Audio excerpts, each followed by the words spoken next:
avant de commencer mes propos, je voudrais vous remercier d'avoir répondu à notre invitation à l'occasion de la conférence de presse que je qualifie de conférence de presse de recadrage, tout simplement puisque, comme vous le savez, les 2 dernières semaines qui viennent de s'écouler dans notre province ont été marquées par des sorties médiatiques. D'abord, la première, celle de son Excellence Monsieur le Gouverneur de province, son Excellence Monsieur Kalinda Nzouka Sivita, à l'occasion de l'an 1 de pouvoir. Il s'en est suivi la sortie médiatique de certains honorables députés de l'opposition pour essayer de réagir par rapport à la sortie médiatique du gouverneur. Ensuite, comme vous avez été témoin également de la sortie médiatique de la majorité de 31 honorables députés qui également ont donné leur point de vue. Nous estimons qu'il est donc important pour nous comme gouvernement d'essayer de recadrer l'opinion par rapport à tout ce qui a été dit par-ci et par-là. Mesdames et messieurs de la presse, je vais commencer par rappeler que depuis la Constitution de 2006 qui régit notre pays actuellement, la RDC a opté pour la démocratie comme système de gouvernance. Et dans le cas de la démocratie, il est effectivement autorisé à ce que chacun puisse exprimer librement son opinion. Et c'est dans ce cadre que nous saluons tous ceux qui ont exprimé leurs opinions, puisque cela rentre dans le cadre normal de la gouvernance démocratique. C'est donc normal que chaque citoyen, député, ministre ou citoyen puisse exprimer ses opinions à l'occasion d'un événement quelconque. Donc, c'est à juste titre que nous également, comme membres du gouvernement, nous pensons que c'est opportun d'essayer d'éclairer l'opinion, de recadrer l'opinion par rapport à tout ce qui a été dit. Il est vrai que nous n'avons pas l'intention de revenir sur l'an 1 de son Excellence, Monsieur le Gouverneur de province, qui a été explicite. Et nous pensons que vous avez tous témoins de cet événement et que vous connaissez toutes les réalisations qui ont été faites pendant l'an 1 de son Excellence, Monsieur le Gouverneur. Nous ne revenons pas non plus sur la sortie médiatique des honorables députés qui ont pensé le contraire de ce que pense le gouverneur de province. Tout simplement, nous estimons qu'il est important que nous puissions recadrer les choses par rapport à certaines questions qui ont été soulevées et qui relèvent de notre secteur. Comme vous le savez, nous avons en charge les mines et les finances. Et par rapport aux finances, par exemple, il y a eu beaucoup d'affirmations qui nécessitent des éclaircissements par rapport à l'opinion. Voilà pourquoi, sans entrer dans les détails, nous allons revenir sur cette histoire dont nous avons entendu parler des 15 millions de dollars que recevrait le gouvernement provincial. Nous allons également revenir sur le recrutement au sein de la Direction générale des recettes du Nord Kivu. Nous allons essayer de jeter un coup d'œil sur l'audit organisationnel qui a été évoqué par certains honorables députés. Nous allons parler de recettes mensuelles de la DGRNK. Nous allons également, pour ce qui concerne les mines, revenir sur le dialogue que nous organisons entre la Coopérama et la SMB. Mais avant de parler de tout ce point, permettez-moi de rappeler une chose. C'est que la province Nord Kivu a opté pour ce que nous qualifions de gouvernance participative. Et dans le cadre de cette gouvernance participative, la province Nord Kivu a une marque déposée. Et cette marque déposée s'appelle la stabilité institutionnelle. Nous avons toujours pensé que grâce à la stabilité politique, c'est la stabilité politique qui est le gage même du développement. Et c'est pour cela que depuis l'accession du gouverneur à la tête de la province, nous avons fait de la gouvernance participative ainsi que de la stabilité politique notre cheval de bataille. C'est dans ce cadre que plusieurs rencontres interinstitutionnelles ont été organisées en l'initiative du gouverneur. Nous avons organisé plusieurs réunions entre le bureau de l'Assemblée provinciale ainsi que le gouvernement. Et nous-mêmes, comme ministre des Finances, en collaboration avec notre collègue du budget, nous avons également organisé plusieurs rencontres avec le COFIN de l'Assemblée provinciale.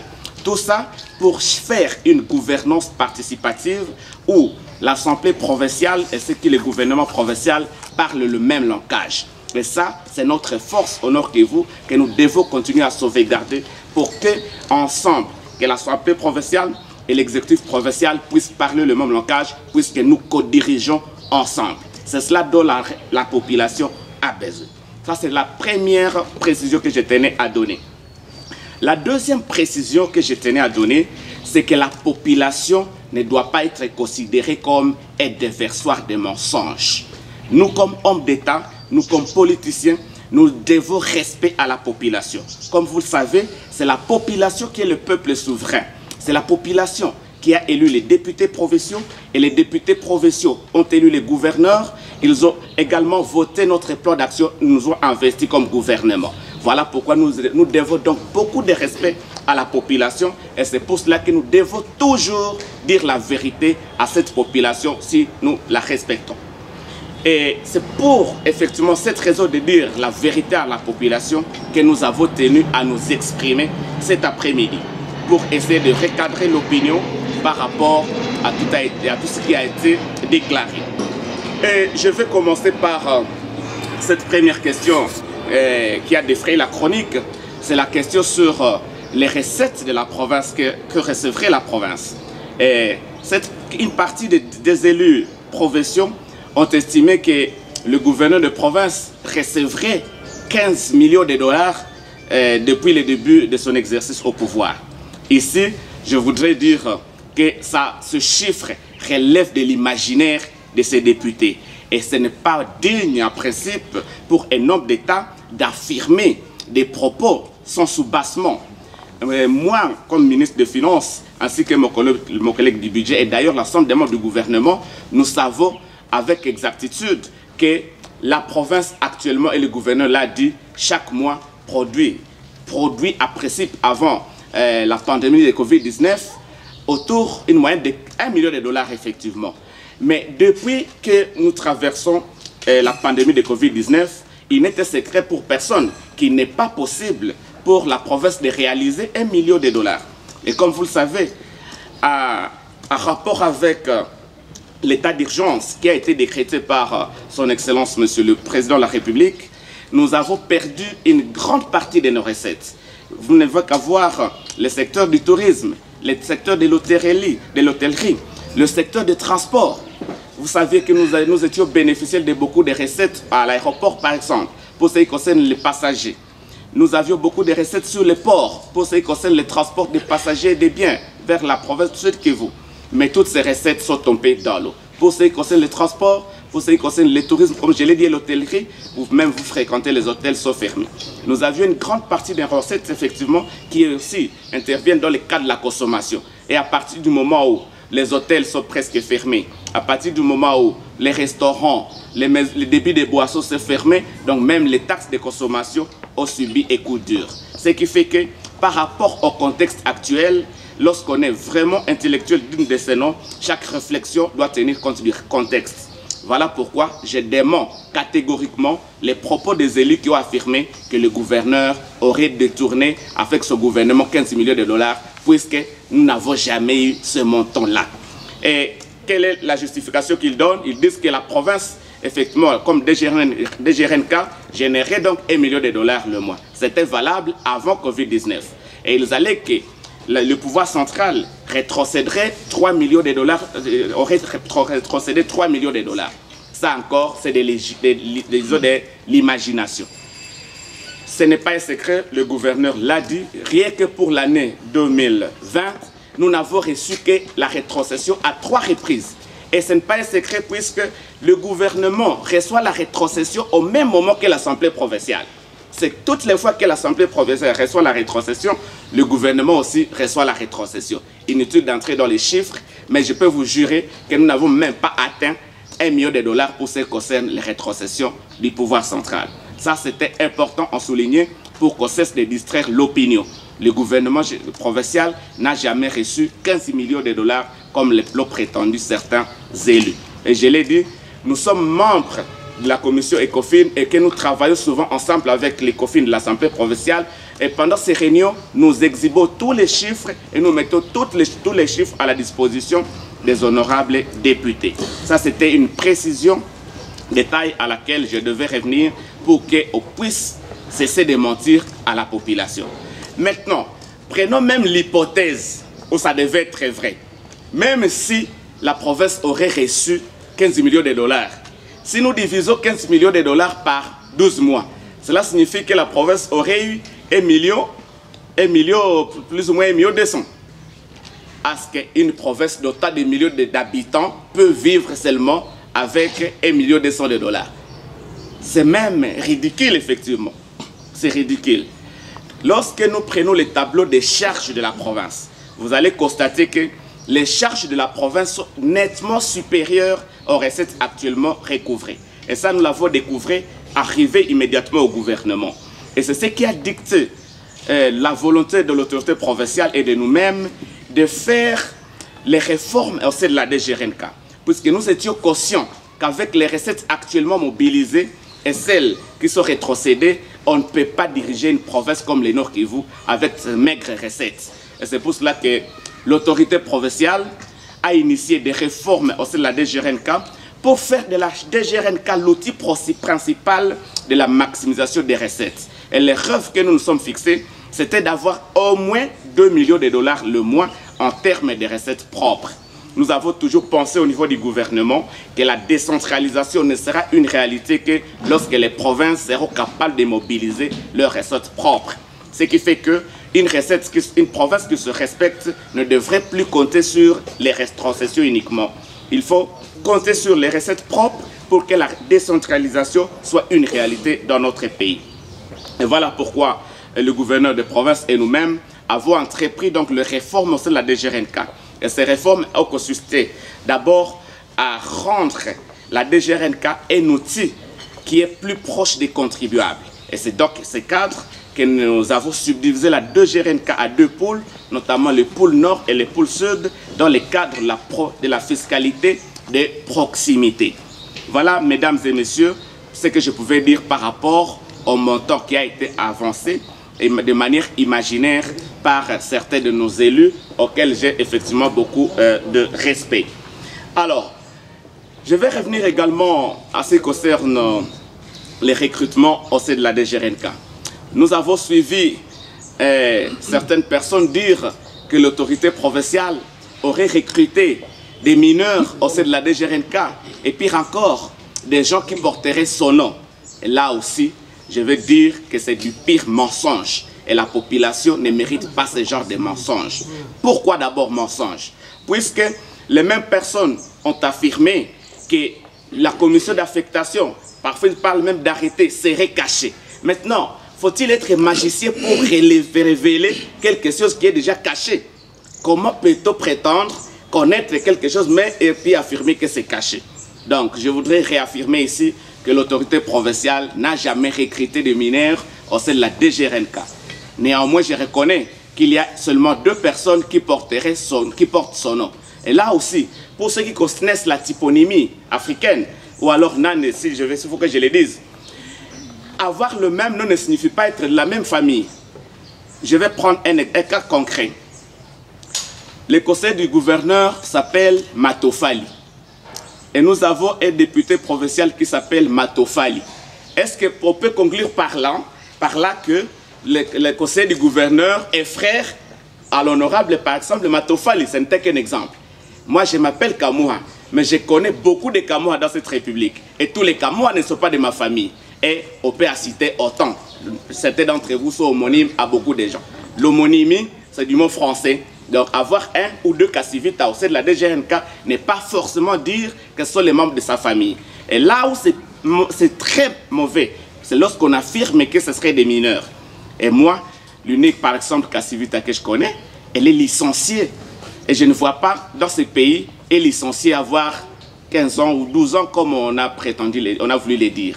Donc, il n'y a pas une école dans notre pays où on peut devenir licencié à 12 ans ou à 15 ans.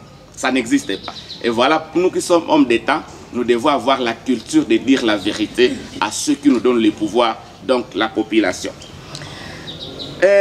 On a également dit que la province aurait acheté, comme sur le ministre des Finances, c'est donc le ministre des Finances qui décaisse. Le ministre des Finances aurait décaissé donc de l'argent pour acheter des bus vétustes. Mais nous sommes tous Congolais. Quelle est l'usine en RDC qui fabrique des bus dans notre pays? Tous les véhicules que nous utilisons dans notre pays sont des véhicules importés, mais de seconde main. Mais qu'à cela ne tienne, nous avons l'avantage de voyager dans d'autres provinces. Je crois que nous devons avoir la fierté d'avoir une province qui s'affirme comme province moderne. Je sais qu'aucune assemblée provinciale parmi nos provinces voisines n'a été capable de doter ses agents des moyens de déplacement aussi modernes que celui que son Excellence, Monsieur le Gouverneur, a remis et à l'Assemblée provinciale et aux agents du gouvernement. Je crois que nous devions plutôt saluer cela, puisque cela relève du souci de l'autorité à moderniser son administration.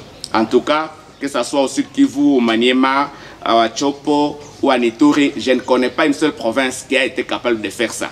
Malgré notre situation difficile, l'autorité provinciale essaie de se battre pour moderniser son administration. Certains ont également allégué qu'à la DGRNK, on n'aurait pas pu procéder à l'audit interne. Mais mon Dieu, quel raisonnement! Vous ne pouvez pas réformer une structure sans procéder par l'audit interne. Ce sont des mécanismes simples de toute personne qui a fait une gestion normale. Pour réformer une structure, vous êtes obligé de faire d'abord l'audit interne et puis passer aux réformes. Ça va de soi. Et on dit qu'il fallait faire un audit externe. Mais bien sûr, là, notre pays, puisqu'on a parlé de la loi relative aux finances publiques, dont je suis l'un des acteurs, la loi relative aux finances publiques prévoit effectivement une inspection. Mais cette inspection-là, qui est l'inspection générale des finances, a le pouvoir de contrôler même les finances de la province, ainsi que la Cour des comptes d'ailleurs qui vient régulièrement nous contrôler. Donc on ne pouvait pas attendre une mission, par exemple de l'inspection générale des finances pour réformer une structure qui relève de la compétence propre de la province. Ça encore, ce serait déraisonné. Alors, revenons aux recettes mensuelles, je l'ai déjà dit. Effectivement, il est vrai qu'avant Covid-19, la DGNK réalisait les recettes d'une moyenne de 1 million de dollars. Mais à ces recettes de 1 million de dollars, il ne faut pas les prendre de manière brute, puisque ces recettes sont réglementées. Par exemple, la DGRNK ainsi que les services d'assiette prélèvent 10% de ces recettes à la source, contrairement à d'autres provinces. Et ça encore, c'est une particularité de notre province. Et à la DGNK, il y a une retenue à la source de 10%.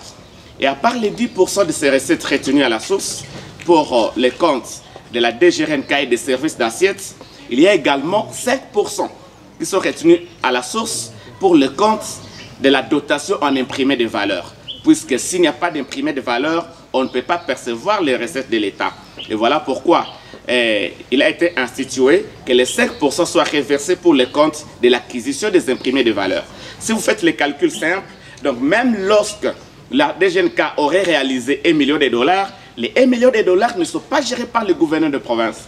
Il va gérer les 1 million de dollars moins les 15% qui rentrent à la DGNK au service d'assiette aux imprimés de valeur. Mais également, nous avons, pour ceux qui le savent, des traites pour nantir les travaux de construction des voiries à Goma, à Butembo et à Beni. Ce qui fait que même lorsqu'il y aurait eu 1 million de dollars de recettes qui entrent de la province, ce que je sais, c'est que le gouverneur de province ne gère pas mensuellement plus de 300 à 400 000 dollars. Ça, ce sont des affirmations vérifiables et ce sont des chiffres qui sont disponibles puisque nous les traitons ensemble avec la commission ECOFIN de l'Assemblée provinciale dans le cadre de ce que j'ai appelé les réunions interinstitutionnelles. Je vais m'appesantir un tout petit peu dans le secteur minier sur les conflits Copérama et Sembe. Et ça, je dois dire à vous comme homme des médias à travers vous à la population qu'effectivement, à l'arrivée au pouvoir de son Excellence, Monsieur le Gouverneur de province, SMB et Copérama étaient liés par un protocole d'accord. Et malheureusement, les protocoles d'accord étaient à terme, ce qui fait qu'ils devaient s'entremanger. Et beaucoup parmi eux croyaient à l'hécatombe. On croyait même qu'il n'y aurait plus de vie là-bas à Rubaya suite au terme qui venait d'arriver de ce protocole d'accord qui les liait. mais votre gouvernement, sous les auspices de son Excellence, Monsieur le gouverneur de province, s'est vite mis à l'œuvre pour appeler les deux parties prenantes, notamment SMB et Copérama, a vu de redynamiser le dialogue qui devait exister entre eux, puisque nous leur avons fait savoir à tout moment que personne ne pouvait gagner dans la violence.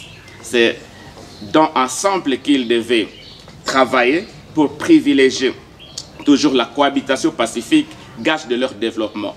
Et ça a toujours été le message fort que le gouverneur de province lance à tout moment pour les amener toujours au dialogue. Et à ce sujet, je rappelle que son Excellence, Monsieur le ministre national des Mines également, a été ici au mois de février. Il avait même accordé un moratoire de 3 mois, à l'issue desquels ils devaient continuer à travailler ensemble. Et il y en a qui ont pensé que le gouverneur faisait le contraire des instructions du gouvernement national. Et je vais vous dire que nous nous employons tous les jours. Je ne peux pas compter le nombre de rencontres que nous organisons pour essayer de mettre ces deux sociétés, disons ces deux structures ensemble. Puisque nous croyons qu'effectivement, c'est dans la complémentarité de ces structures qu'elles auront toujours un mot à dire dans le développement de la province. Si nous encourageons la confrontation, alors à ce moment-là, nous n'allons pas aboutir au résultat. Son Excellence, Monsieur le gouverneur, a toujours encouragé le dialogue entre ces deux structures, puisque si nous évoluons vers le code minier, il y aurait à redire que ce soit chez Copérama, que ce soit chez SMB. Nous allons évoluer également par rapport à d'autres sociétés comme Alpha Mine et BC Mining, par rapport aux recettes que cette société nous donne en tant que gouvernement provincial. Là aussi, ce n'est pas un secret. Alpha Mine nous donne des recettes qui ne dépassent pas 100 000 $ le mois. Ça varie entre... ça dépend effectivement de la production mensuelle. Comme vous le savez, la redevance minière elle est de 25% pour les trésors provinciaux et de 50% pour les trésors publics nationaux. Les chiffres, au moins Alpha Mine et BC Mining, c'est parmi les sociétés modernes dont la gestion est transparente et là, toute personne peut accéder aux chiffres. Donc, il n'y a pas de secret là-dessus. C'est même l'unique société que nous avons à terme vraiment de production minière qui fait la fierté de notre province. Alors, pourquoi il y a d'autres sociétés qui ne travaillent, qui ne commencent pas comme Somikivu? Mais il faut savoir que la création ou l'organisation des entreprises au niveau national dans le secteur minier ne relève pas de l'autorité provinciale. Ça, c'est de la compétence du gouvernement national. Le gouverneur de province ne peut se limiter qu'au plaidoyer. Et vous le savez, l'historique, ceux qui connaissent l'historique de cette société, c'est qu'il y a un conflit entre les Allemands et les Russes. Et là, vous voyez un gouverneur de province aller régler un litige qui concernerait des grandes puissances de ces genres. Ce n'est pas possible. Tout ce que je sais, c'est que le ministre national ne veut pas qu'il y ait des aventuriers sur ces sites-là. Le produit qui est là-bas, c'est le nobium. C'est un produit hautement stratégique qui ne peut pas être laissé à l'apanage des aventuriers. Le gouvernement national veut avoir des partenaires sûrs qui ont réellement des capitaux sûrs pour admettre, pour les octroyer et permis d'exploitation. Et il semble que de toutes les sociétés qui se sont succédées, aucune n'avait vraiment les potentialités financières qui garantiraient une exploitation rationnelle et moderne de ces minéraux très stratégiques que le gouvernement national ne veut pas accorder à qui que ce soit. Donc là, le gouverneur des provinces n'a rien à faire à part le plaidoyer et ça, il continue à le faire. Voilà, mesdames et messieurs de la presse, les quelques précisions, les quelques recadrages que nous tenions à apporter à l'opinion à travers vous les médias. Et nous pensons que vous avez compris la vérité. Comme je l'ai dit, nous pensons à ce qui nous concerne que l'avenir de cette province passe par les hommes soucieux de dire la vérité, puisque la vérité libère. Pour nous au gouvernement, nous ne voulons pas une gestion qui est basée sur l'immédiateté, une gestion qui est basée sur le court-termisme. On ne peut pas juger en une année un gouvernement qui aura 5 ans de gestion. Non, ce n'est pas vraiment rationnel. Nous avons 5 ans de gestion, nous avons un programme d'action du gouvernement qui a été investi pour 5 ans et en une année, on ne peut pas juger de la performance ou de la contre-performance des gouverneurs et de ce gouvernement. Nous sommes dans le bon chemin. Il faut toujours lier chaque évaluation au contexte. Nous traversons un contexte économique difficile. Comme vous le savez, l'économie mondiale est en métastase. Cela n'est pas une particularité de notre province, mais nous gardons espoir. Pour nous, nous avons une vision de la gestion de la province qui est basée sur, le positivisme. Nous croyons qu'une fois le contexte que nous traversons va changer, qu'il y a de l'espoir et que nous pouvons encore atteindre nos objectifs. Nous optons pour une gestion futuriste. Nous ne voyons pas l'immédiateté, nous voyons la prospective. Nous pensons que pour avoir planifié pour 5 ans, et d'ici 5 ans, nous pouvons atteindre les résultats escomptés et espérer contribuer au changement du quotidien de notre population. Le gouverneur de province, son Excellence Kalik Nzanzuka Sivita, est très confiant, mais nous disons, les députés qui se sont exprimés, c'est également leur droit au nom de la gouvernance démocratique à laquelle la République a opté, mais nous pensions qu'il était important que nous puissions recadrer l'opinion à travers vous les médias, et nous pensons avoir dit la vérité et rien que la vérité, et puisque nous pensons que c'est ça la manière de respecter ceux qui votent pour nous en tant que peuple souverain. Voilà, mesdames et messieurs, je reste donc ouvert à quelques questions d'éclaircissement s'il y a encore quelques zones d'ombre pour ce qui concerne le secteur des finances, mais également le secteur minier. Je vous remercie. Nous commençons par Valérie Bukosasenge et nous allons prendre Jérémy. Oui, Monsieur le ministre, par rapport à ces détails, ma première question, c'est en rapport avec la DGRNK, où les autres députés estiment qu'il y a eu de l'opacité. Mais il y a un programme, il y a un système qui a été mis en place par l'ex-gouverneur Julien Paluku Kahongia. Je fais allusion à EGOV qui donnait la traçabilité par rapport aux recettes et autres. Mais une fois arrivé du nouveau gouverneur Kalik Nzanzuka Sivita, je fais allusion, on l'a mis de côté et ça fait ce qu'il y a de l'opacité. Que cacherez-vous? Qu'est-ce qui se cache derrière ces systèmes alors que vous parlez de la redynamisation de cette structure qui aide la province à recouvrer ses recettes? Quand on parle de BIS, qui devait être en principe neuf, et vous aviez surestimé le montant et ça a été vendu à 12, on arrive à surestimer. Qu'adviendra-t-il sur les BIS achetés à l'étranger? Merci. Je voulais me rassurer. Ce n'est pas l'unique Kasivita qu'on a cité. Le député a parlé à peine 4, 6 pas 5 Kasivita. Est-ce que c'est l'unique Kasivita là que vous avez cité qui est engagé à la DGRNK Butembo? Ma deuxième question a déjà été posée, c'était par rapport à la vesticité des... Monsieur le ministre, oui. Moi c'est Samy Chamamba. C'est un peu d'éclairer l'opinion par rapport à la gestion de mines, de finances de la province. Je pense que quelque part gérer, c'est pas facile. C'est un grand travail. Et tant que patriote, nous devons que vous féliciter. Mais Excellence, ma crainte est que certaines langues disent que vous êtes en connivence avec certains députés de l'opposition.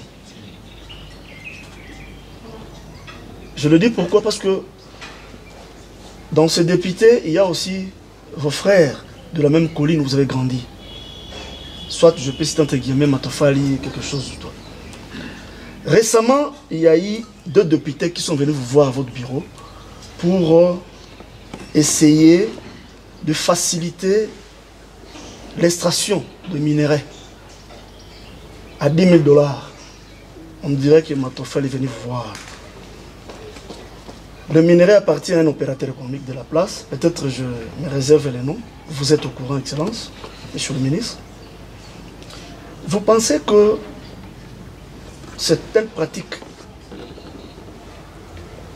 peut faciliter la province, l'avancement de la province.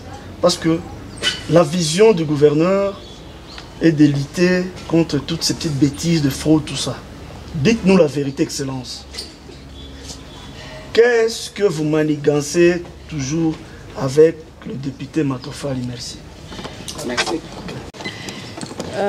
Nous sommes en face d'un ministre des Finances qui vient recadrer sur certains chiffres qui ont été avancés par les députés provinciaux.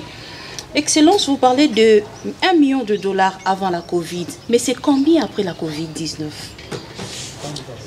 Monsieur le ministre, vous dites que vous avez fait une réforme à la Direction générale de recettes du Nord Kivu. Je voudrais savoir, la réforme, c'est la capacité du personnel? Est-ce le remplacement de ceux qui étaient là par les autres ou la révision des assignations? Vous parlez des mines, monsieur le ministre, les sites de Roubaya. Et vous dites, Excellence, que vous avez mis en place un cadre où les autorités de la coopérative et ceux qui sont industriels se mettent ensemble. Ne voyez-vous pas ce qui se passe entre les éléments commis à la garde et ces artisanaux? Qu'est-ce que vous en faites, monsieur le ministre? S'il y a la paix, pourquoi est-ce qu'on crie à la relève de ces policiers-là? S'il n'y en a pas, quelle solution? Merci. Je vais commencer par la question de Valérie. Monsieur Valérie dit que avant l'arrivée de son Excellence Kalinda Nzouka Sivita, il y avait le système de e-gov à la DGRNK, ce qui donc pouvait garantir la transparence. Et qu'aussitôt arrivé, e-gov a été mis de côté. Non, je voudrais que vous sachiez que e-gov, c'est la gouvernance électronique. Et la gouvernance électronique, encore une fois, c'est vraiment l'une de nos marques déposées comme province Nord Kivu, dont nous en sommes fiers. Mais cette gouvernance électronique n'est pas l'apanage de la société avec laquelle nous avons commencé. Nous avions effectivement une société norvégienne qui nous a aidés à installer le système de gouvernance électronique, mais nous avons constaté que cette société n'avait pas les moyens de nous accompagner. C'est une société plutôt commerciale qui cherchait le bénéfice pour essayer de nous faire croire qu'elle est en train de nous aider alors qu'elle cherchait plutôt les bénéfices.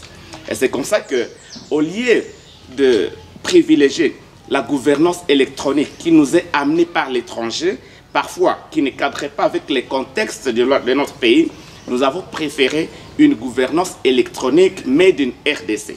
Donc, nous n'avons pas mis fin au système électronique, nous avons plutôt changé de système. Nous avons toujours poursuivi dans les récentes nominations, son Excellence Monsieur le Gouverneur a nommé et directeur chargé des nouvelles technologies. Et il a pour attribution d'asseoir la gouvernance électronique pour nous permettre effectivement de suivre au quotidien la perception des recettes. Donc grâce à ce système, même actuellement, si vous faites, disons, si vous allez à une visite officielle à la DGRNK, allez vérifier, vous allez constater que plutôt le système actuel est d'ailleurs plus performant que le système que nous avions. Donc, Monsieur Valérie, rassurez-vous, il n'y a pas d'opacité. Nous avons plutôt modernisé même la gouvernance électronique, mais un système adapté à nos réalités. Vous voyez, un Norvégien qui ne maîtrise pas la législation fiscale provinciale, venir vous installer un logiciel, ce n'est pas évident. Nous avons privilégié nos propres ingénieurs qui sont en train de monter notre système électronique qui est adapté à la législation fiscale provinciale. Ça, vous pouvez vous rassurer de cela. Alors, les bus vétustes, je l'ai dit, Monsieur Valérie, vous êtes enfant de la RDC. Est-ce que nous avons en RDC une usine qui fabrique des véhicules pour prétendre acheter un véhicule 000 km? Même les véhicules que le gouverneur utilise n'est pas 0 km. Donc nous tous, nous utilisons les véhicules de seconde main que nous importons de Dubaï ou de Chine ou de Japon. Ce n'est pas un secret. Et l'autorité provinciale n'a pas dit qu'il a acheté des bus neufs. Non, ce sont des bus de seconde main. Mais il suffit de les visiter de manière objective. On ne peut pas dire qu'il y a des bus vétustes. Non, non. même si ce sont des bus de seconde main, ce sont quand même, ce serait les âges, je comprendrais que ce soit les âgés qui le disent, mais pas quelqu'un qui n'a peut-être même jamais monté dans ces bus. C'est encore l'imagination. Donc ce sont des bus à très très bon état. Et moi, je suis fier d'appartenir au gouvernement qui essaie de penser, disons, à ses administrés, à ses agents. Ce sont des bus que nous ne voyons pas à Kisangani, à Nituri, ou même à Kinshasa, à l'Assemblée provinciale de Kinshasa, il n'y en a pas. Nous sommes l'unique province qui l'ait fait. Je crois que nous devrions nous en féliciter, à part peut-être Lualaba et Nord-Katanga ou Lualaba. Mais au moins, s'il y a 5 provinces qui en ont, en tout cas, nous sommes parmi les rares. Et ces bus-là, on sait les voir même à travers les médias.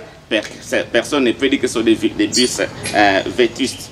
Votre question m'amène à répondre à une question que j'ai failli oublier. C'est la question, effectivement, de l'acquisition de véhicules à la police. Puisque là aussi, conformément à notre plan d'action, Son Excellence, Monsieur le Gouverneur, a doté effectivement la police du Nord Kivu de 10 jeeps pour essayer de faire en sorte que la sécurité soit une priorité chez nous. Vous savez, nous avons beaucoup de problèmes sécuritaires, mais la raison parfois, c'est que la police est éloignée de la population. Alors, dans le cadre de la gouvernance de proximité, Son Excellence, Monsieur le Gouverneur, a doté la police de 10 jeeps, mais sur les 10 jeeps, seulement 3 sont déjà arrivés. Les 7 autres sont encore en route, et cela est dû à la Covid-19. Comme vous le savez, les frontières ont été longtemps fermées entre notre pays et d'autres pays dans lesquels nous importons ces véhicules.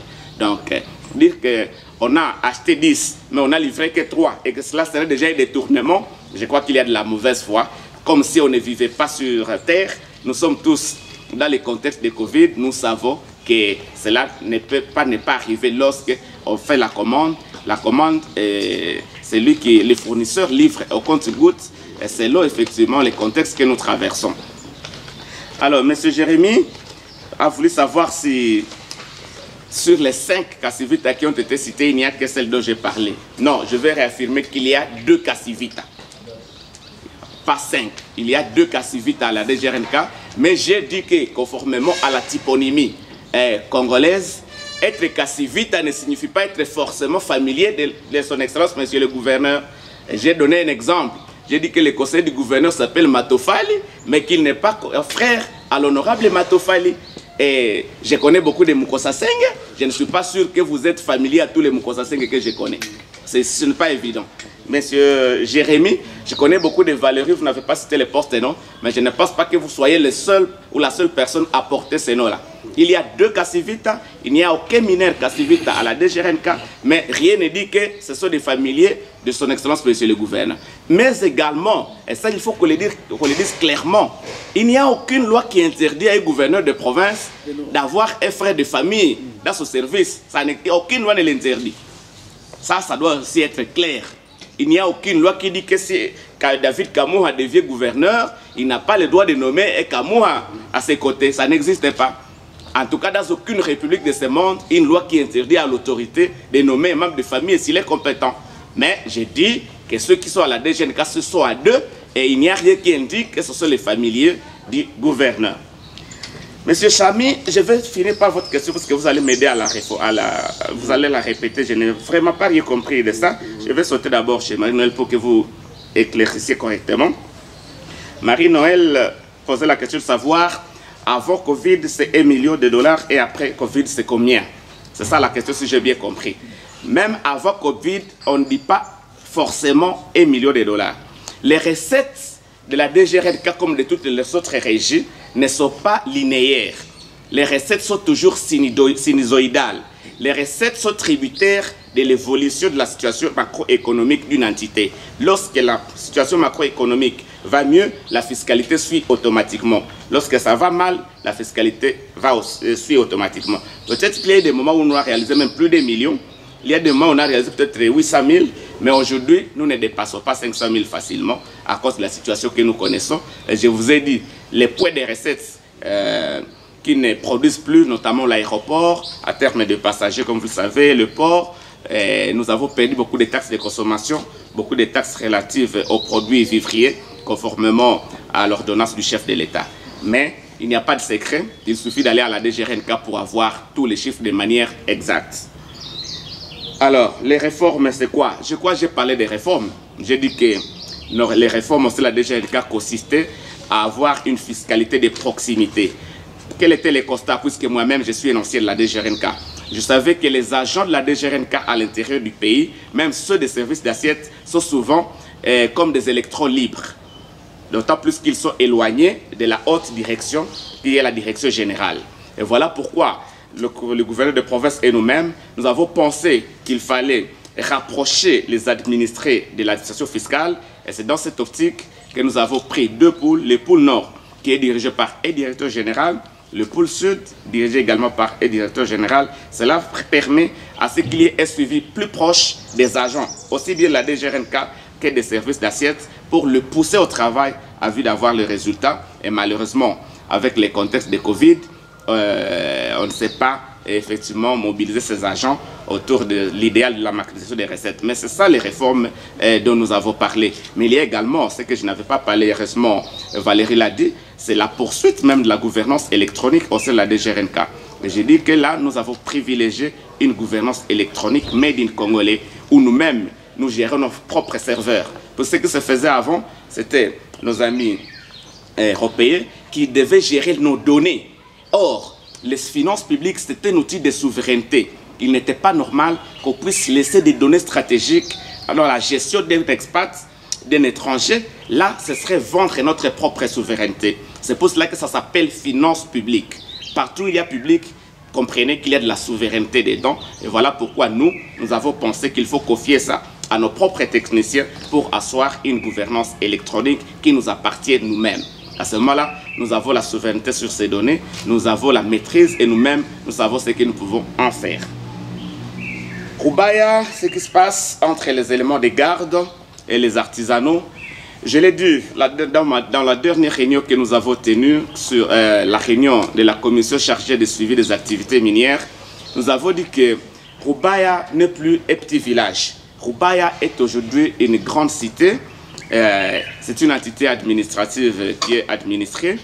Et de ce fait, le fait qu'il y ait beaucoup une activité économique florissante fait qu'il y ait aussi une grande criminalité. C'est pareil. Pour les villes, par exemple, transfrontalières comme Goma, la criminalité est plus vaste qu'une ville qui est intérieure comme Butembo, par exemple. Et Roubaïa, le fait qu'il y ait beaucoup d'argent, une masse monétaire importante qui circule là-bas, cela fait qu'il y ait effectivement, ça attire tous les bandits du monde. Vous allez y retrouver toutes les catégories. Et l'insécurité qui est à Roubaïa, je l'ai dit la fois passée, n'est pas due forcément au conflit entre Copérama et SMB. Non, il y a aussi une criminalité ordinaire qui est en train de se développer là-bas, qui n'est identique à celle qui est à Goma ou ailleurs. Donc ce n'est pas forcément lié au conflit entre les deux, puisqu'il n'y a personne qui peut dire clairement que ce sont les uns qui s'attaquent contre les autres automatiquement. Il peut y avoir des créateurs, par exemple, qui s'attaquent aux éléments des SMB et vice-versa, sans que ce soit les structures au niveau supérieur qui les envoient. Donc ça devient une criminalité ordinaire comme partout ailleurs. Ça aussi c'est important à savoir lorsque gère un secteur comme celui-là. Alors je m'excuse, monsieur Sami Chamamba, Journal Congo 26, voudriez-vous vraiment vous faire comprendre, parce que je n'ai pas saisi... Oui. Monsieur le ministre, oui. Monsieur le ministre, si je peux revenir à la question, c'est dire quoi? Excellence, vous avez un ministère où il y a à manger et à boire. Comme tous les autres ministères. Oui, il y a à manger et à boire. Certaines langues de la province disent que vous êtes en connivence avec les 8 députés de l'opposition. Parce que chaque soir, vous êtes avec Matofali. Ouais. C'est ton frère de la même colline, même village. Ouais. Il n'y a pas 2 semaines où vous étiez avec un opérateur économique qui devait faire les... Comme vous êtes journaliste, pouvez-vous citer son nom s'il vous plaît? Comme ça, ça me permet de le connaître. Comme vous êtes journaliste, soyons clairs. Je voulais que vous affirmiez à la population, est-il vrai? Vous êtes en connivence avec Matofali. On parle d'un 10 000 $ que vous devez faciliter les stations de minerais. Est-il vrai ou faux? Les minerais d'où jusqu'où, s'il vous plaît? Les minerais en provenance de Roubaïa. De Roubaïa? Oui. Il y aura un opérateur économique, Cassiterite. Merci. Bon, je dois dire que je ne comprends pas. Donc, être à connivence avec les députés de l'opposition, franchement, je ne comprends pas grand-chose. Mais vous avez affirmé avant que je l'ai reçu dans mon bureau. Je ne me rappelle la dernière fois que je dois avoir reçu Matofal dans mon bureau, je crois que ça peut dater de 3 ou 4 mois. Donc, je n'ai pas reçu des députés dans mon bureau dans le cadre de quelconque dossier. Parce qu'à Roubaix, il y a beaucoup d'opérateurs économiques, c'est chaque jour qu'il y a les minéraux qui quittent Roubaix avec Goma. Je ne connais pas un dossier qui encacherait certains députés avec le ministre. Franchement, je ne comprends rien de ça. Je suis désolé de le dire comme ça. Autre question. Voilà, nous allons prendre 3 dernières questions. Juste 3 petites préoccupations. Vous vous plaignez toujours qu'il n'y a pas d'argent. Mais ça fait plus de 2 ans qu'il y a les plaques d'immatriculation des motos, qu'on appelle plaques minéralogiques de motos, qui ne sont toujours pas imposées depuis Julien, maintenant, et ça continue, ça fait bientôt 2 ans. Les plaques sont là, vous cherchez l'argent, vos agents sont impayés, vous ne payez pas les dettes, pourtant les plaques sont là. Pourquoi vous ne voulez pas imposer les plaques? Qu'est-ce qui ne va pas? Vous avez peur des motards? Ou bien vous avez des motos pour lesquelles vous ne voulez pas qu'il y ait des plaques? La deuxième préoccupation, toujours par rapport à l'argent. L'impôt sur les revenus locatifs, Excellence. Goma, c'est plein de bailleurs, et pas n'importe lesquels. En fait, cet impôt-là doit vous ramener au-delà des 1 million dont vous parlez là. Parce qu'il y a des bailleurs. On connaît les taux de bail ici en ville de Goma. Alors, 2 petites sous-questions par rapport à ça. Est-ce que vous êtes déjà arrivé à identifier les bailleurs? Donc, les assujettis à l'impôt sur les revenus locatifs. Est-ce que vous avez un fichier par rapport à ça? Si vous avez un fichier, vous êtes déjà arrivé à combien? Prenons pour l'année qui vient de se terminer. Combien vous a rapporté l'impôt sur les revenus locatifs? Et la dernière question, c'est par rapport à la taxe ici qu'on appelle les rives. 10 mètres de rives. Voilà. Vous maîtrisez ça mieux que mon cher collègue. Merci. C'est-à-dire, j'aurais appris, mais je voudrais juste avoir une précision, que personne n'a jamais payé.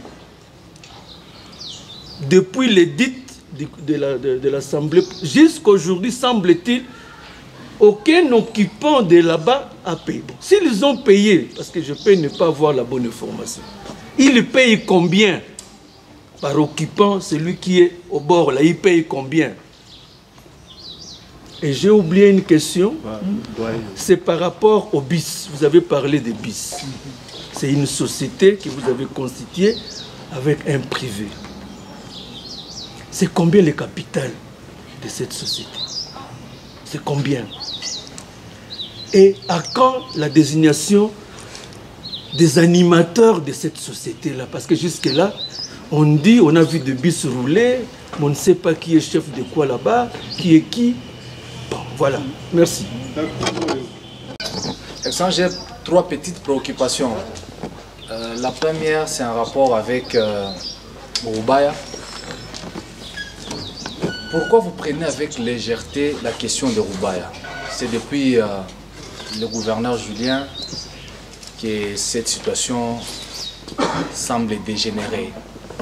Il y a mort d'homme du jour au lendemain, mais vous n'en tenez pas compte. Est-ce que c'est parce qu'il y a des figures de proue du côté de Copérama et de la SNB que vous craignez? Deuxièmement, c'est un rapport avec la Somico et la Sakima. Est-ce que vous êtes au courant que le vice-premier ministre, ministre de la Justice, a accordé à la Sakima le titre d'exploitation de certaines concessions qui appartenaient à la Sakima? Voudrez-vous nous définir pour l'exploitation des mines, des sites miniers, des concessions qui appartenaient à la Somico, la société minière du Congo. C'est pour le moment. Quid de la dette que le gouverneur avait prise au niveau de la Banque centrale, je m'excuse de citer le nom de la banque, lorsqu'il avait commencé son mandat. Et cette dette influe sur les salaires des agents de la DGNK parce que les assignations de 1 million de dollars seraient versées à la Banque centrale pour compléter ou pour payer la dette que le gouverneur avait prise. Merci. Nitauliza swali katika lugha la Kiswahili. Ninaitwa David Aluta. Natumikia idhaa ya Kiswahili ya Virunga Business Radio VBR na pia nakuwa mwenye natumikia idhaa ya VBR FM na pia fizmedia.com. David Aluta. David Aluta. Nakuwa na maswali matatu, waziri mwenye kusika na masuala ya madini na uchumi katika jimbo la Kivu ya Kaskazini. Mheshimiwa Waziri, tumeshuhudia umeweza kutoa maelezo kamili kuhusu masuala ambayo yanahusu uchumi, lakini mimi ningetaka kujua tumeshuhudia kumekuwa na kuiba kimagendo kwa madini kutoka katika eneo la kuchimba madini la Masisi huko Rubaya na yamekuwa yakiingia Rwanda kimagendo. Nitaka kufahamu nyinyi kama vile serikali mpango gani mnao kwa kuweza kuzuia hali hiyo isiweze kujitokeza. Kwa kuwa leo tumeshuhudia Rwanda imekuwa nchi ya kwanza kutoa madini aina ya kasiterite katika ulimwengu. Wakati najua Rwanda hakuna eneo ambao wanachimba madini aina ya kasiterite. Hiyo ni ya kwanza. Na pia Mheshimiwa Rais, nitaka kufahamu waziri kumrazi nimetaka haleluya.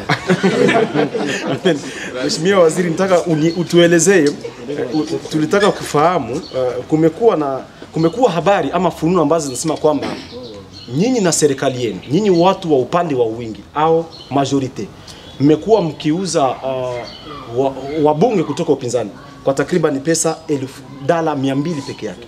$200 mmeweza kuuza baadhi ya wabunge ili waweze kusema kwamba hawakonsidere ile ambao wenzao wanane waliweza kufanya. Hiyo ni habari au ni fununu ambazo zinakuwa zikiwa katika jamii. Tufahamu, utusaidie kujua ukweli uko wapi. Na swala la mwisho, Mheshimiwa Waziri mwenye kusika na masuala ya uchumi na madini, tutaka kujua zile fedha ambazo watu wanalipa kama vile fidia, amande, ambazo zinakuwa zikilipwa kwa wale ambao hawaheshimu kanuni za kujikinga na maradhi ya corona, zimefikia ngapi na kwa sasa ziko wapi? Asante sana. C'est Mwami de Radio Kivuan. Je tiens justement à revenir sur ce que vous avez dit tantôt. Vous êtes là pour recadrer l'opinion. Je tenais à savoir si vous vous êtes imprégné de preuves que ces caucus de 8 députés ont eu pour accuser les gouverneurs d'avoir détourné 15 millions de dollars. Afin qu'aujourd'hui vous soyez à la hauteur de recadrer l'opinion quant à ça. Est-ce que vous êtes imprégné de certaines preuves que ces caucus de 8 députés ont eu? C'est ma question, Excellence. Merci. Monsieur Raphaël, les plaques d'immatriculation des motos devraient générer beaucoup d'argent. Mais pourquoi on ne les poursuit pas? Est-ce qu'on a peur des motards? Non, je veux dire que nous avons pris à bras le corps la question de prise en charge des plaques d'immatriculation à notre arrivée, puisque nous sommes conscients que c'est un acte générateur ou un document, pas un acte, mais qui devrait nous produire beaucoup de recettes. Et c'est pour cela que, à notre arrivée au ministère, sur instruction de son Excellence Monsieur le Gouverneur de province, nous avons tenu plusieurs rencontres de sensibilisation avec les motards. Et ces réunions nous ont même conduits jusqu'au Grand Nord, où nous sommes partis de mon tout dernier voyage au Grand Nord pour essayer de discuter avec les corporations des motards.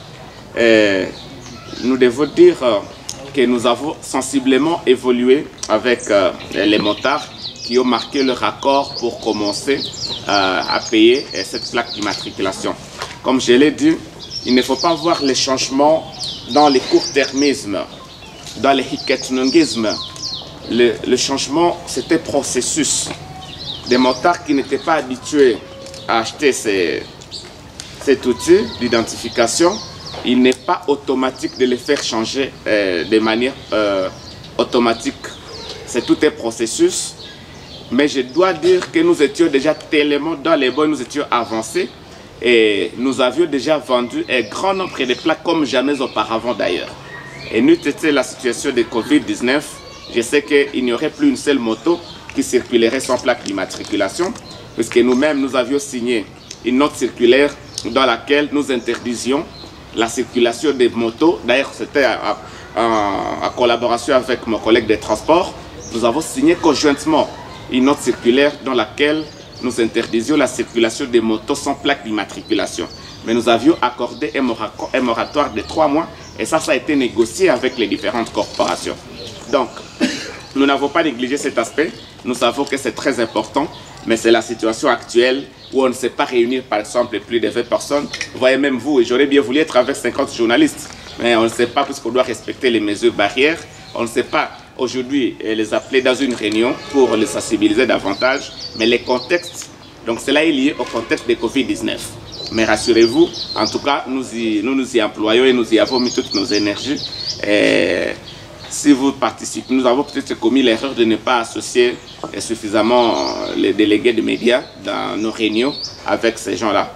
Mais nous avons réussi à avoir leur accord de commencer à s'en procurer. Et à un moment donné, il y a même rupture du stock, puisque vraiment ça s'achetait comme des cacahuètes quand nous avons commencé la sensibilisation, ici au sud comme au Grand Nord.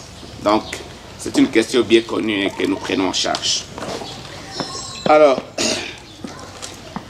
les agents sont payés? Non, non. En tout cas, rassurez-vous, depuis que le gouverneur de province est là, nous n'avons jamais connu un seul mois impayé. Non. Seulement, pendant la période de Covid, nous avons connu des difficultés de trésorerie et nous n'avons pas payé les 100% du salaire. De commun accord, nous avons trouvé au niveau du Conseil des ministres une solution intermédiaire. Au lieu de ne rien payer et attendre des mois, autant payer le peu qu'on trouve. Et nous, régulièrement, ce n'est pas un secret de vous dire que même maintenant que je parle, les agents sont en train d'avoir leur solde du mois de mai. Donc il n'y a pas de moyens payés chez nous, nous veillons à ça, mais nous reconnaissons à cause des difficultés, on ne sait pas payer et les 100% de salaire. Alors, l'impôt sur les revenus locatifs, Monsieur Raff, vous me connaissez très bien, je suis directeur à la DGRNK. Donc je suis le premier à connaître les actes les plus importants. Et effectivement, l'impôt sur les revenus locatifs, c'est l'un des actes les plus importants pour la DGRNK. C'est un acte générateur qui génère beaucoup d'argent. Si ma mémoire est bonne, lorsque je pris les statistiques de 2019, c'est un acte qui a contribué à 49% des recettes de la DGRNK. Malheureusement, là encore, avec Covid, la majorité d'expats sont rentrés et les maisons en ville ici ne sont pas aussi habitées qu'avant Covid. Donc, le contexte économique, je l'ai dit, il est à métastase. Ce n'est pas une particularité de notre province, mais nous vivons avec. Donc, c'est un impôt extrêmement important. Et je veux dire que nous avons quand même au sein de la DGRNK le répertoire des assujettis à l'impôt sur les revenus locatifs. Avant que je sois, pendant que j'étais encore directeur là-bas, nous avions organisé le premier recensement avec l'appui de l'Union européenne. Et ce recensement a été complété par la Banque mondiale que moi-même j'ai piloté le projet Profit Congo. À 2015-16, nous avons un répertoire qui est fourni relatif à l'impôt sur les revenus locatifs. Mais nous avons suivi avec Covid, même avec le chef de l'État, on a dit les bailleurs de ne pas brutaliser les locataires.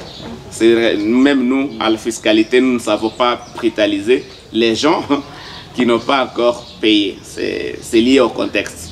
Mais c'est un impôt important et que nous maîtrisons quand même tant bien que mal. Alors, 10 mètres et dérive, oui, ça aussi, c'est un acte important. Personne ne paye. Non, non, il y en a qui payent. Il y en a qui payent. Je ne citerai pas les noms pour ne pas créer des jaloux, mais il y en a beaucoup il y en a quand même qui payent.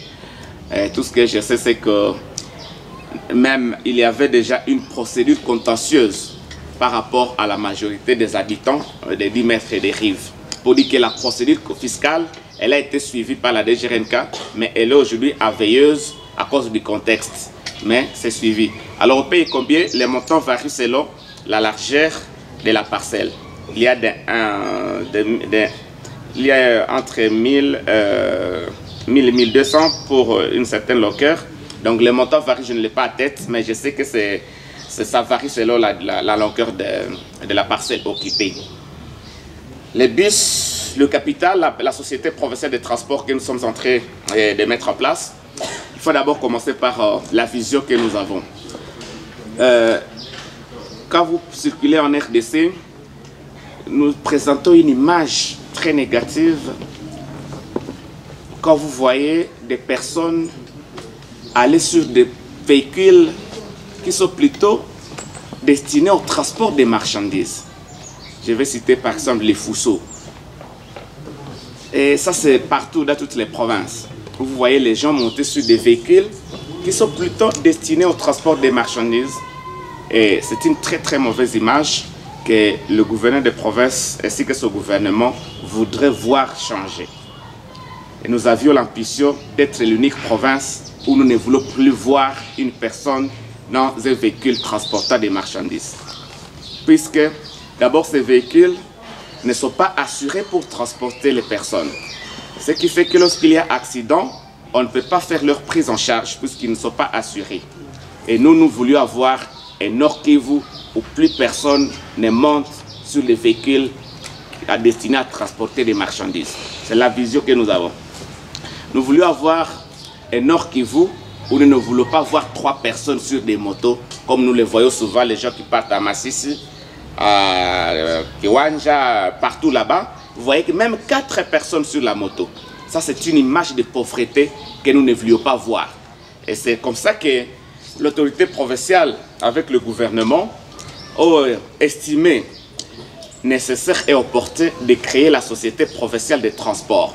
Mais une société qui n'a pas que le capital provincial, une société à capital mixte.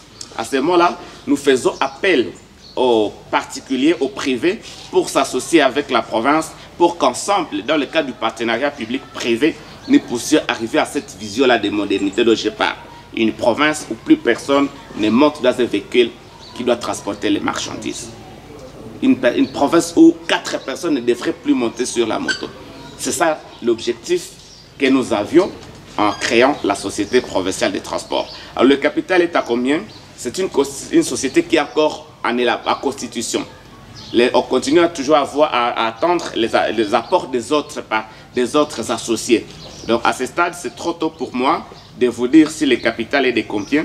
Mais il faut faire la différence entre le capital et le chiffre d'affaires. La société peut avoir un capital de 20 000 $ ou 10 000 $, mais avec un chiffre d'affaires de 500 000 $.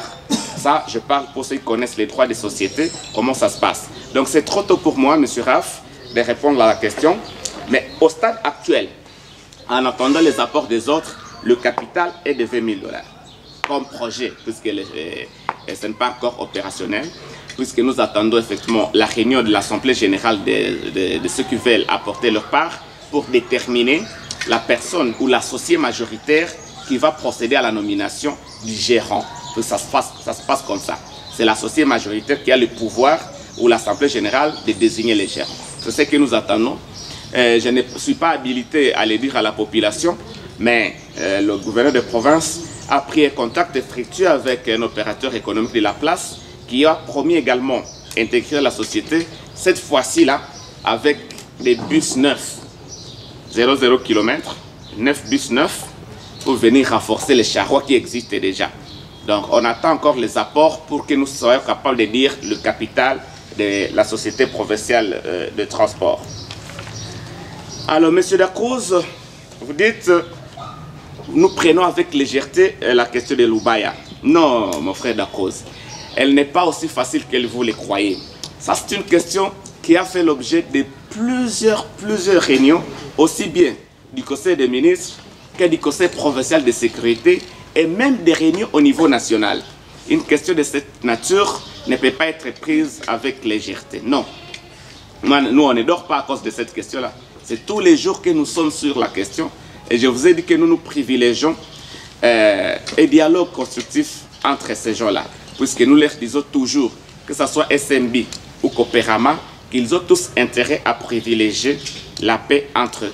Puisque s'il y a confrontation, il va au cours même le risque de fermer le site. Et à ce moment-là, c'est l'économie de la province qui va en pâtir, ainsi que tous les habitants de Roubaïa qui vivent de la production minière de Massissi. Pour nous, nous faisons tout pour que, quels que soient les problèmes qui se posent là-bas, que l'exploitation ne puisse pas s'arrêter. Pour ça, a un impact sur la vie sociale de la population, aussi bien à Roubaïa qu'ici à Goma. Donc c'est une question qui est prise en charge aussi bien par les autorités au niveau provincial qu'au niveau national. Il n'y a donc pas de possibilité d'imaginer une légèreté dans la gestion de cette question-là. Alors, vous avez affirmé que le VPM de la justice aurait accordé à Sakima des titres qui appartiendraient à Somiko. Non, je ne pense pas. D'abord, je veux vous dire que le ministre de la Justice n'intervient nullement dans l'octroi des titres miniers. C'est impossible. Ce n'est pas le rôle ou l'attribution du ministre de la Justice d'octroyer les titres miniers. Non, c'est le ministre des Mines qui octroie les titres sur base des études, des services techniques, notamment les cadastres miniers et autres. Et à ce stade ici, comme c'est un conflit qui oppose la société Somiko à Sakima, un ministre provincial ou un gouverneur, même un ministre national, à principe, n'aurait pas le droit de donner un point de vue de crainte d'influencer la procédure judiciaire. Mais je confirme ici qu'il n'y a pas un seul titre qui peut être octroyé par un ministre de la Justice à une société minière. Alors, quid de la dette que le gouvernement avait prise à la Banque centrale du Congo? Là, c'est une information que vous me donnez. Moi, je suis ministre des Finances. La province n'a aucune dette contractée à la Banque centrale du Congo. Encore que c'est interdit. La Banque centrale du Congo, conformément à la loi relative aux finances publiques, la LOFIP, c'est le caissier de l'État. Et le caissier de l'État n'a pas le pouvoir d'octroyer une dette à une entité, même pas à l'État lui-même. Donc la Banque centrale ne peut pas octroyer une dette. C'est impossible. Là, je vous parle comme expert du domaine. C'est impossible que la Banque centrale accorde un crédit à une entité. Parce que la Banque centrale est uniquement caissier de l'État. Il n'y a pas de dette à la Banque centrale. Ça doit être clair, mon frère Dacroze. Alors, monsieur David, merci d'avoir posé des questions à Swahili, parce que je tenais également à m'exprimer en Swahili. Vous avez parlé de ulisema kama kuna kuiba kimagendo madini ambayo inavuka Rwanda haiko bongo, na tunapaswa sema kweli. Tunajua kama fraude minière iko realite. Na ile fraude minière haiko Nord Kivu tu. Ile fraude minière iko fasi yote. Fasi yote ambako kuna madini, kuna pia ile kimagendo. Lakini kwa serikali ya Nord Kivu, kwa kumaliza hiyo kimagendo kiolela, ambayo tunaita CNLFM, iko comité de lutte contre la fraude minière. Hiyo comité tunaikala chaque semaine au kwa juma moja au mbili kusudi tupime fatilia namna gani tukomeshe ile madini kimagendo ambayo inavuka kwa nchi jirani. Ulisema kama na ile nchi jirani inakuwa ya kwanza kuexporte mali ambayo inatoka kwetu. Inaweza kuwa kweli, lakini mimi kama intellectuel ninapaswa kuwa na reserve kusema kama kwa kusema mambo ambayo sina certitude. Sijue pale kwenye walideklare kama Rwanda iko premier exportateur ya cassiterite, sipajue na kama ina exporte cassiterite, lakini sisteme kama hakuna hiyo fraude minière. Iko ni kweli iko, na mimi nasema lakini haiko tu particularity ya kwetu, iko mambo iko fasi yote, lakini tunajaribu kufanya yoyote iwezekanayo kusudi tukomeshe hiyo kimagendo kwa madini yetu. Alors, unasema kama government ilinunua wadepute na ikewanunua kwa kiasi ya pesa ya $200. Nadhani tunapaswa heshimiana. Sione mtu mzima ambaye ataitika kununuliwa na pesa. Hata ingekuwa $1 million, sione kama kunaweza kuwa mtu ambaye ataitika kununuliwa. Kwanza tutamnunua juu ya nini? Juu tumfanye nini? mtu hawezi kununuliwa, mtu haiko kitu. Kitu ndio kinanunuliwa, lakini mtu hawezi kununuliwa. Hiyo mambo kama inasemeka, sijue ni mambo ya barabara, lakini sione kama mtu anapaswa kuitika kununuliwa. Kwa nini? Ageuke nani? Jutu mfanye nini? Hapana. Unajua kwa siasa kuna familia mbili, kuna uwingi na kuna wapinzani. Sasa kama uwingi wa depute wanakuwa na option fulani, wanakuwa na vision fulani, wanajiexprimer librement kuhusu siasa ya jimbo lao, ni sheria yao, na wapinzani nao wana sheria ya kufanya na ya kusema yote ambayo wanasema. Na ndio nilisema nchi yetu iliingia ambayo tunaita kwa Kifaransa gouvernance démocratique, ndio kusema kila mtu ana droit ya kuexprimer opinion yake. Kuko libre expression inaruhusiwa katika kanuni yetu. Ni normal kukuwe wa député wa majorité na kukuwe na wa député wa opposition, lakini sio kusema kama député. Wanasemaka mkifranza il n'y a que des imbéciles qui ne changent pas d'avis. Mimi naweza kuwa leo niko député wa opposition, lakini kuona hali ya uongozi wa nchi mimi nasema mimi nageuka majorité, haikataziwi. Nayo ni normal kufatana na context. Donc hakuna kusema kuko wengi ambao watu ambao walinunuliwa, na haiwezekani mtu anunuliwe kisi mimi natoka kusema. Kuna amande ambazo zilikuwa nalipiwa kuhusu COVID. Na hizo amande ziko wapi na ni ngapi? Na hakikisha ya kwamba ile amande kama zilikuwa muarete ya gouverneur kusudi mtu ambaye ana violé ma mesure distance, ma mesure anakuwa anaipishiwa amande, ile amande haikukuwa ndio objectif principal. Hapana. Objectif principal ilikuwa kugombanisha maladi ici tawanyike kati ya population. Ile iko accessoire. Na nakumbuka ya kwamba wakati hiyo mesure ilikamatika, tulifanya réunion d'évaluation ambamo tulionyesha kama pesa kidogo ambayo tulikuwa tumepata ilikuwa naenda plus ou moins vers $8,000. Nasema kuna directeur wa DGR kama namuona hapa, c'était plus ou moins $8,000. Mais lakini haziko pesa ambazo zinawekewa fasi fulani. Kwani sheria ya pesa zetu, donc la loi relative aux finances publiques, inainstitue tunaita unicité du trésor. Donc il n'y a pas de recettes qui sont destinées, puisque ce sont les recettes qui proviennent des amendes qui doivent être confiées quelque part et gardées quelque part. Non, il y a l'unicité de trésorerie. Toutes les recettes entrent dans le même panier et le décaissement s'est fait conformément aux normes, à commencer par l'encagement, l'ordonnancement et le paiement. Ça, c'est les finances publiques. Donc hakuna fasi ambako tuliziweka kusema hizi zitawekewa fasi hazitagusiwa. Zilingia et c'est moins de $10,000 na zilingia mkitunga kia serikali.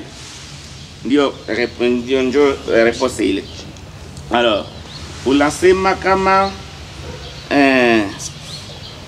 vous êtes imprégné. Uliuliza kama tulivérifier kama wa député, ma preuve za wa député zenye wako nazo. Est-ce que nous sommes imprégnés des preuves des députés? Mais moi je crois que le point de presse d'aujourd'hui a pour objectif de démontrer qu'effectivement il n'y a aucune preuve que détenaient ces députés-là. Pour avoir les preuves, ils auraient dû faire les contrôles parlementaires. Mais vous ne pouvez pas affirmer des chiffres alors que vous n'avez pas effectué un contrôle parlementaire. C'est pour cela que nous avons dit que ce sont des chiffres imaginaires. Puisque pour avoir les chiffres, il faut faire un contrôle parlementaire à l'issue duquel vous aurez des pièces comptables qui vont vous amener à faire des déclarations objectives. Mais à ce stade, c'était une déclaration politique et nous avons pensé que ça d'ailleurs, ça a été fait dans le sens de nuire. Donc avec ce que nous appelons à droit l'année mousnokend, l'intention de nuire. Et ça, lorsque vous qualifiez quelqu'un de détourneur, donc il a commis une infraction de droit commun, que vous n'avez pas de preuves, ça vous expose vous également à des infractions que je ne vais pas citer ici. Mais il y a la diffamation par exemple. Ça c'est de la diffamation pure et simple. Lorsque vous affirmez, vous confirmez un montant qui aurait été donné à quelqu'un. Et même là aussi, prenons, puisqu'on parle de détournement, ceux qui ont fait les droits connaissent ce qu'on appelle détournement. Détournement signifie affecter une somme d'argent à une activité ou un acte autre que celui pour lequel il était destiné. Mais si nous recevons l'argent pour le fonctionnement et que nous l'affectons au fonctionnement, où est le détournement? Même s'il y aurait 15 millions, même 20 millions, tant que nous affectons ça à l'objet pour lequel nous avons reçu ça, il n'y aurait pas de détournement. À droit, c'est comme ça. Il n'y a pas de détournement lorsqu'on reçoit un montant X et qu'on l'affecte à l'objet pour lequel il a été envoyé. Et là, je dois attirer l'attention de tout le monde qui nous suit pour dire que avant, la province recevait la rétrocession à 2 reprises. Il y avait chaque les 15 et chaque les 14. Avant que le gouverneur de province ne soit gouverneur d'ailleurs. Mais aujourd'hui, et nous l'avons dit, le gouverneur ne reçoit la rétrocession qu'une seule fois. Une seule fois, un montant qui ne va pas au-delà de 200 000 $. Et depuis 2020, nous n'avons reçu qu'une rétrocession pour le mois de janvier, mais pour 2 autres mois de 2019. Donc, on ne peut pas affirmer des chiffres sans avoir fait un contrôle ou un travail scientifique quelconque. Et lorsqu'on est homme d'État, à part le populisme, on a le devoir de réserve. Puisque députés ou ministres ou autres agents, nous sommes également des agents publics de l'État. Et il y a un code d'agent public, nous sommes régis par un code de conduite de l'agent public de l'État. On ne peut pas se permettre d'affirmer les choses sans se rassurer que c'est juste, que c'est vrai. Et je termine en disant que, en principe, c'est le rôle également des députés d'aider la province à avoir la rétrocession. Parce que la rétrocession, c'est un droit. En principe, nous devrions en avoir pour avoir la plénitude de nos actions, aussi bien au niveau de l'Assemblée provinciale que du gouvernement. Et malheureusement, nous n'en avons pas. Et je salue ici le président de l'Assemblée provinciale qui avait effectué un déplacement à Kinshasa, d'ailleurs avec l'aide des députés de l'opposition, pour aller plaider afin que nous ayons régulièrement la rétrocession. Donc, en affirmant les chiffres, il savait pertinemment bien que ces chiffres est faux. Et c'est là que nous parlons de l'intention de nuire, l'intention préméditée de nuire. Et ce n'est pas bon lorsqu'on est homme d'État. Mais nous concluons notre point de presse de recadrage en espérant que nous avons éclairé la lanterne de la population à travers vous, les médias, et qu'aujourd'hui, tout le monde sait que le gouverneur de province n'a jamais reçu 15 millions de $. C'est faux, c'est le chiffre imaginaire. Aujourd'hui, toute la population sait que le gouverneur de province n'a jamais nommé des Cassivita mineurs dans la DGRNK. C'est archi faux. J'ai même des photos que je peux brandir. Hein? Une personne née en 1993, comment peut-elle être qualifiée de mineur, de licenciée? Mais j'ai dit qu'être Cassivita n'est pas forcément synonyme d'être familier de Cassivita également. Notre province a de l'avenir, il faut y croire. Si ensemble, au sein de l'Assemblée provinciale et du gouvernement, nous parlons les mêmes langages, si nous maintenons cette flamme qui s'est déjà allumée ici chez nous, celle qui consiste à privilégier et la cohésion et la stabilité interinstitutionnelle, nous resterons toujours une province pilote, nous resterons une province modèle. Pour nous, au gouvernement, nous sommes fiers de notre province. Lorsque nous recevons des visiteurs, nous recevons des éloges de tout le monde. Et nous devons continuer comme ça pour continuer à être la première province à terme de développement.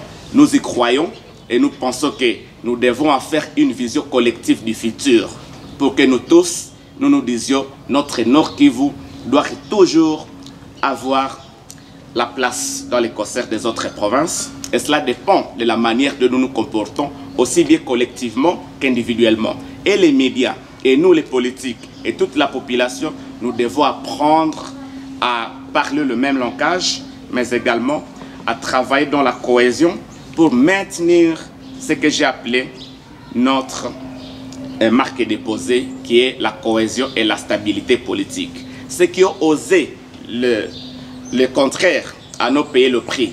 Et si aujourd'hui nous sommes une province dont on parle tant en bien, c'est effectivement le fruit de cette stabilité politique. Et nous tous, nous devons œuvrer pour garder ce patrimoine-là que nous avons en commun et qui va faire de nous une province différente des autres, une province où il faut beau vivre tel que nous l'a toujours enseigné son Excellence Monsieur le Gouverneur Kalinza Nzouka Sivita.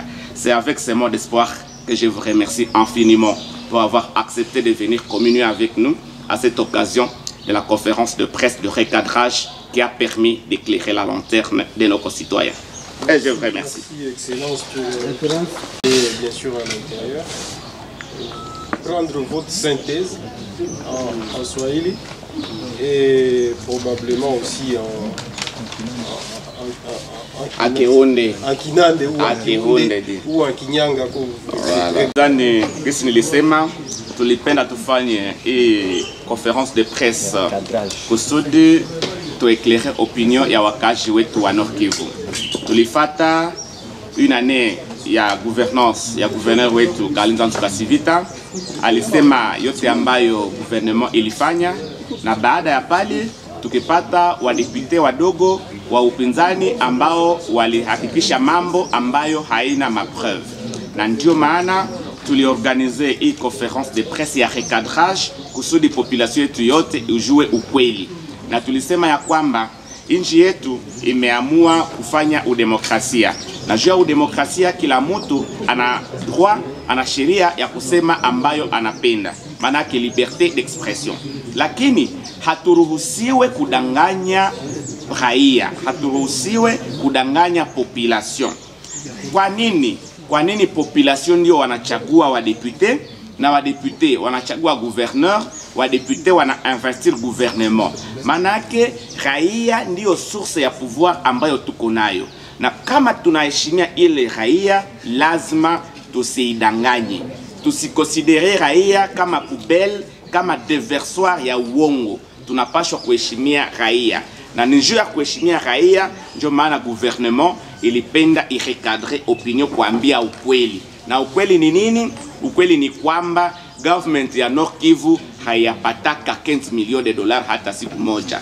Government ya kwanza yetu ya Nord Kivu imepata retrocession, lakini hiyo retrocession haiko 3 millions gisi wamoja walisema, na recette propre ya DGRNK haikufika ile 12 millions gisi walikuwa nasema. Kwa nini? Juu tulipata problem ya mshiba wa COVID-19. Juu ile msiba wa COVID-19 hatungeweza kumobilize recette yetu gisi tunapenda. Donc gouverneur wa jimbo letu na sisi wote hatuyajeraka ile 15 millions, hiyo iko chiffre imaginaire na haiko hata siku moja, na hata ingekuwa ilikuwa ingali tu kidogo, kwani tukedivize 15 millions kwa 12 mois, donc tungepata 1 million 200, na ukedivize 1 million 200 fois plus de 5 millions de Congolais qui vivent au Nord Kivu, iko kitu ya bure. Tusipashwa kufanya, hatupashwa kufanya ile yenye tunaita kwa Kufranza nivellement vers le bas. Lazima tuelever débat, tuelever vision. Hiyo Nord Kivu tunastahili kuwa na budget même mensuel ya au moins 10 millions de dollars kusudi tujenge inji yetu na tuendelee kukua kwanza gisi tuko leo. Donc hakuya kwa 15 millions, na hata ingekuwa ilikuwa tu kidogo. Lazima tuendelee kutumika pamoja kwa uhusiano entre wa député na gouvernement kusudi tujenge inji letu pamoja. Ya pili ni kuambia population kwamba gouverneur Kasivita hakunomewa mineur ambao wanaitwa Kasivita mu DGRNK. Ile haiko, nayo ni uongo. Hauwezi sema acte ya nomination inafichiwa tena unasema unajua mambo yenyewe iko ndani. Iko contradictoire. Na tulisema ya kwamba hata kama kungekuwa Kasivita mu DGRNK haikataziwe na sheria ya Kongo. Hakuna sheria ya Kongo yenyewe nakataza liwali au ministre au chef de l'etat au mtu mwingine kutia ndugu yake mu service yenyewe na dirige, haikataziwe. Na ni kusema kama kuna mmoja au wawili ni kweli, lakini hawako wa mineur, na hakuna yenyewe inaonesha kama ni wa familia wa Kasivita. Kani haiko kusema wa Kasivita watu wa dunia ni wa familia wa gouverneur. Sisi wanande na wa Afrika majina tunakuwa na majina zimoya. Hata mimi mwenyewe niko Kamuha na kuna wakamuha wengi ambao hauko wa jamaa yangu. Donc na mimi leo mimi naweza kukuwa na Kamuha mkabine yangu, haiko kusema lazima akuwe wa jamaa ya kwangu. Na yengine tulipendelea kusema kama kwa ngambo ya madini, dossier ya Koperama na SMB ni dossier ambayo liwali anafuatilia siku kwa siku, na ndio maana amefanya mareunion mengi sana mu conseil provincial ya sécurité, anafanya mareunion ya commission chargée des activités minières, kusudi kukue usalama kule ambako kuna SMB na Coperama. Haiko question ambayo inafatiniwa na légèreté, iko question ambayo inadépendre certes na sisi mais pia na pouvoir central. Tunafuatilia ile question kusudi activité minière iendelee. Na mwenye activité minière kuna mission ambayo itafanyika sasa hivi ambayo itaenda kule ku Grand Nord na Ruchuru ya kukalifie masite ya kule mukadre yenye tunaita ITOA, iko systeme ya traçabilité ya or, nayo itafanyika kule. Ndio kusema tunafuatilia ile mambo vizuri. Na kwa kumaliza ni kusema hii Nord Kivu kusudi tuijenge, hatupashi kuwa na vision ya court termisme ya kuona vitu vifanyike sasa kwa sasa. Sisi tuna vision prospective, tunaona dans le temps. Tunasema on ne prédit pas l'avenir mais on le construit. Hao tunapaswa jenga avenir yote pole pole. Gouverneur iko na manda ya 5 ans, haiko mwaka moya ndio tutamujuge mara moya, na tunajua kama iko mcontest ya mbaya ya COVID-19 ambayo haituruhusu kufanya yote ambayo tungepaswa kufanya. Lakini liwali wetu anajikaza kufanya yote iwezekanayo kusudi tufanye mambo kidogo kidogo ya kuonesha kama serikali iko. Hii magonjwa ikipita, tutareprendre kazi yetu kama kawaida na tutaendelea kujenga conformément na plan d'action prioritaire ambayo wadepute wetu walitupatia. Na kwa kumaliza tunasema tu privilégier toujours dialogue entre les institutions kama tunavifanya kwa kila siku kusudi tukue na stabilité politique, kwani tukikuwa na stabilité politique ndio itatuletea maendeleo. Kama tunapigana sisi kwa sisi hatutajenga. Lazima tu privilégier dialogue entre les institutions, tu privilégier complémentarité, na tu privilégier stabilité politique entre sisi na wadepute na population kusudi tufanye maendeleo ya jimbo letu. Ni hiyo kwa machache ambayo nilikuwa napenda kusimulia affaire population yetu à travers media ya Nord Kivu.